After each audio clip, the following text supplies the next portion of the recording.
Oh, it's looking good. Coffee's flowing. It's time to get going. Hey, welcome back to Questions Over Coffee. My name's Kevin Smith. It's good to see you again. Want a cup of coffee? Don't forget to like and subscribe so that you don't miss anything that's coming up on Questions Over Coffee. If you have a comment or a question, leave it in the section below. We'll get to it just as fast as we can. Today's question comes from Cindy Tosky. Cindy wants to know, was the time Jesus died already in the plan for that specific time? Cindy, that's a great question. Did Jesus actually have a date and time that he was going to die that was predetermined by God? I want to say yes, because there was a lot of planning and a lot of foreshadowing in the Old Testament that was showing that the coming Messiah was going to be crucified and would rise again. There was a lot of planning, a lot of prophecy about that. One of the most famous is Isaiah 53. But let me actually point you to a couple of passages that may help. The first passage we are going to look at is John chapter 10, 17 and 18. Let's go ahead and read that together. For this reason the Father loves me, because I lay down my life so that I may take it again.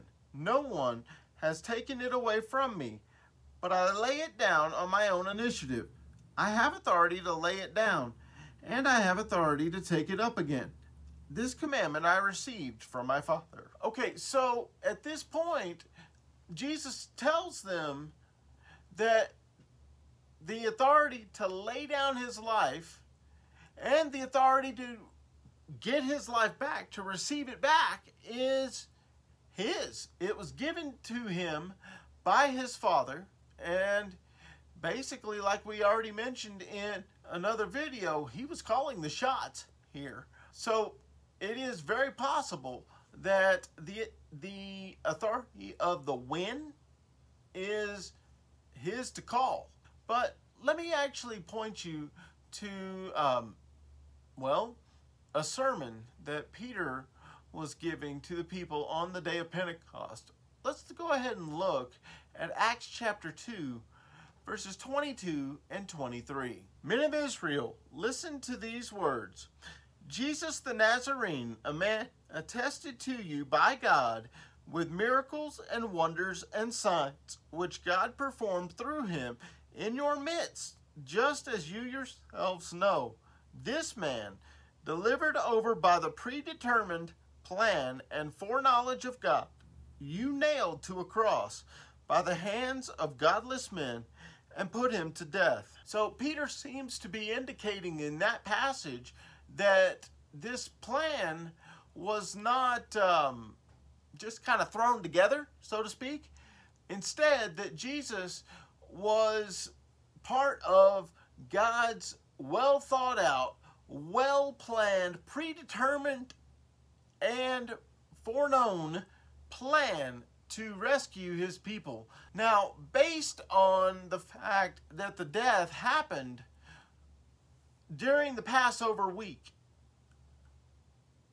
I would say that that combined with what we just read about the predetermined plan, the foreknown plan of God, means that God had actually, circled the date on his calendar, so to speak, whereas, it was a very special time. The Passover reminding the Jews of God's deliverance from slavery in Egypt, and now God's deliverance of his people from sin. So I would say yes, Jesus's death was in the plan for that specific day and that specific time, based on God's timing, not man's. So I have a question for you. In Romans chapter 5, verse 6, Paul mentions that at the right time, Christ died for the ungodly. What does it mean, at the right time? What do you think? Leave me a comment in the section below. Don't forget to like and subscribe so that you don't miss anything that's coming up on Questions Over Coffee. Thank you for our time together today. I look forward to the next time. Keep pressing forward.